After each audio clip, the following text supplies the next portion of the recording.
and today I'm starting a new series called Down the Road, where we're going to be talking about a certain line of products of electronics that has been out for a while, and like all the generations that it's evolved into. I know my explanation is not great, but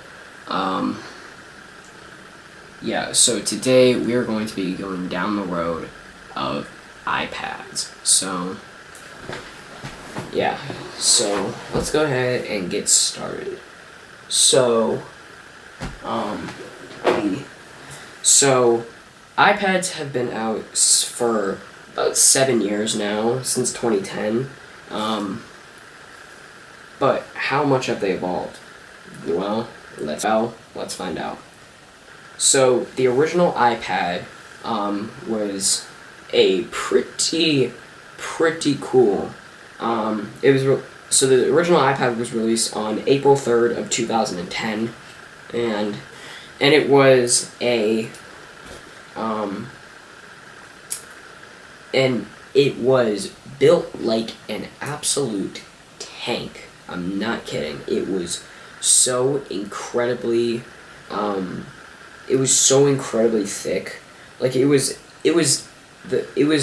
probably one of the thickest iPads, maybe even the thickest.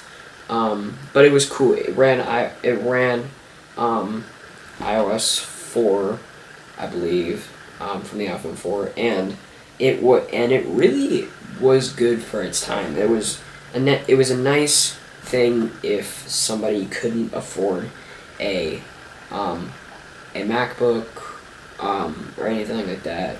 So the iPad 1, yeah. And then a little less than a year later we get the iPad 2. So the iPad 2 has a new design compared to the iPad 1. It's slimmer, it's more curved on the sides. It has a back-facing camera, which the iPad 1 only had a front-facing camera. It also has support for iOS. It has support up to iOS 9, which the original iPad only had support to iOS 5.1.1, I believe. And then a year later we get a kind of flop in the iPad lineup, the iPad 3. So the iPad 3 was released on March 7th of 2012, and it was a pretty big flop. It didn't add many things from the iPad 2, and it also kind of degraded performance. Like, performance was worse than the iPad 2. It added the Retina display, but this really was not ready for it. The iPad 3 definitely was a flop compared to the iPad 2 and iPad 1. And then less than a year later, since the iPad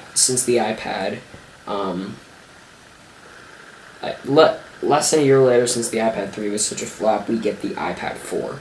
So the iPad 4 adds a few things that the iPad 3 didn't have. It adds the Lightning connector, as well as it has the Retina display, and it has, good performance. And the same day that the iPad 4 comes out, we get a new line of iPads called the iPad Mini series.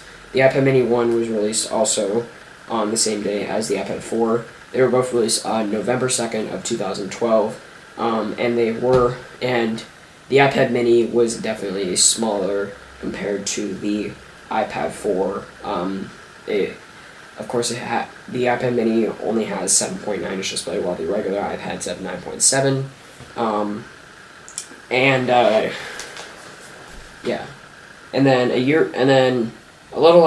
Less than a year later, we get the iPad Mini 2.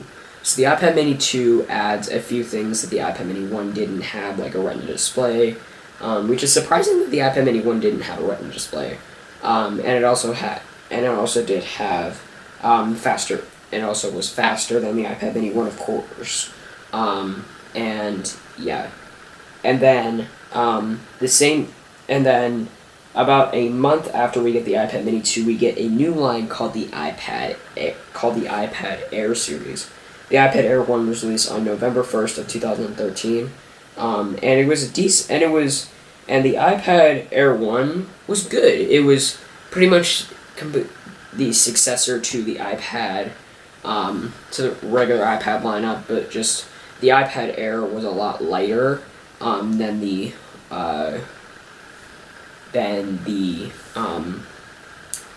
regular iPad series. The iPad Air was was the same size as the iPad 4, but with more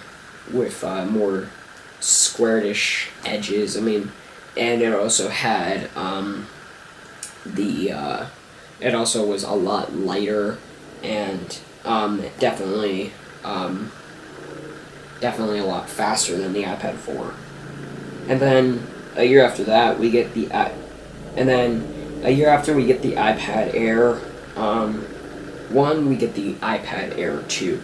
So the iPad Air 2 added a few things that the iPad Air 1 didn't have, like the Touch ID sensor and the 8-megapixel camera, as well as it came with iOS 8, and it also was faster than the iPad Air 1, and it added the gold color. And I actually have the iPad Air 2 right here. This is my main iPad. I love it. It's great. And it added the gold color. I do not have the gold. I have the space gray. But yeah, definitely the iPad Air 2 was an upgrade from the iPad Air 1, even though the iPad Air 1 was not bad either.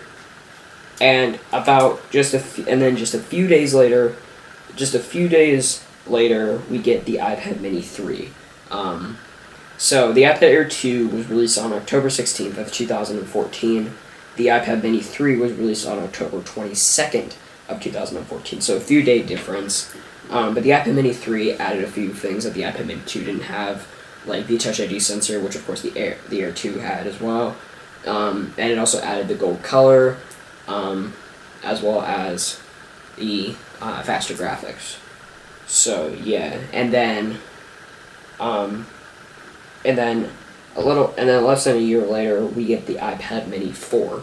So the iPad Mini 4 was a lot thinner than the iPad Mini 3, and it also was a lot faster. And it was definitely a lot different, and it was definitely a lot different than the Mini 3. And then the same day we get the iPad Mini 4, we also got a new giant iPad called the iPad Pro. So of course you guys probably know the iPad Pro. It's massive, 12.9-inch display, so big.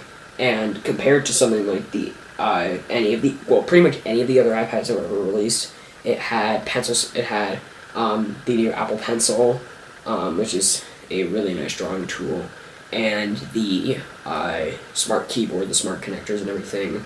And the iPad Pro, I like it, but it's just way too big. It's way too big, and it's way too expensive.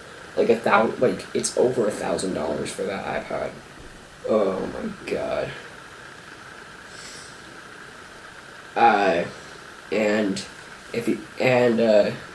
And then just a few months after we get the iPad Pro, we get the smaller version of the iPad Pro called the iPad Pro 9.7-inch. So the iPad Pro 9.7-inch was pretty much an iPad Air 2, just updated, faster, and it had support for the Apple Pencil and Smart Keyboard, which the iPad Air 2 did not. And it also had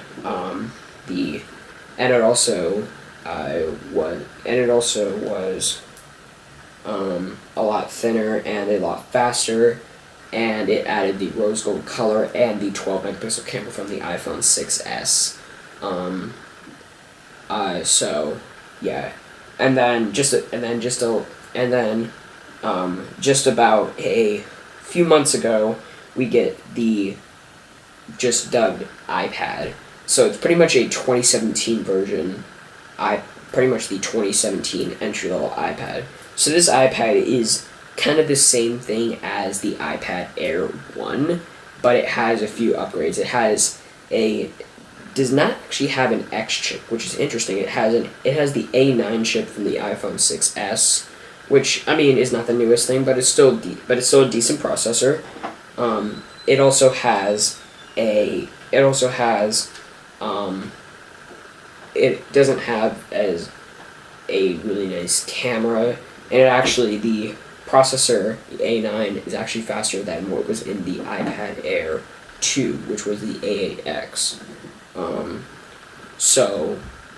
And it's also a lot cheaper than the iPad, than pretty much any other iPad was. It's only $330. That's probably one of the most inexpensive iPads. It's still not cheap, but it's not as expensive as the others. And then just about a month ago, we got the new redesigned version of the iPad Pro 9.7, but it's called the iPad Pro 10.5. So I know what you're thinking. Yeah, the iPad Pro 10.5 it probably might just be might actually be bigger than 9.7, but you're wrong. If you haven't seen what it looks like, I'll put an image right here.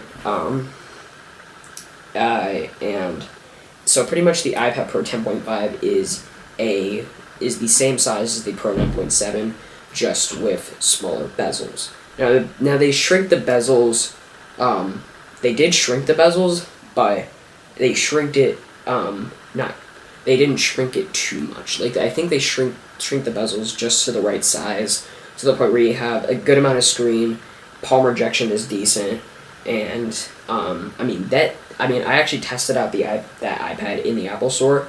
It is so fast. Oh my god.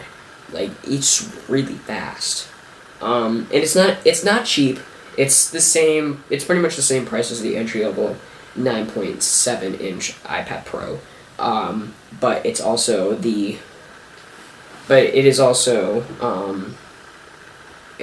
has the new A10X.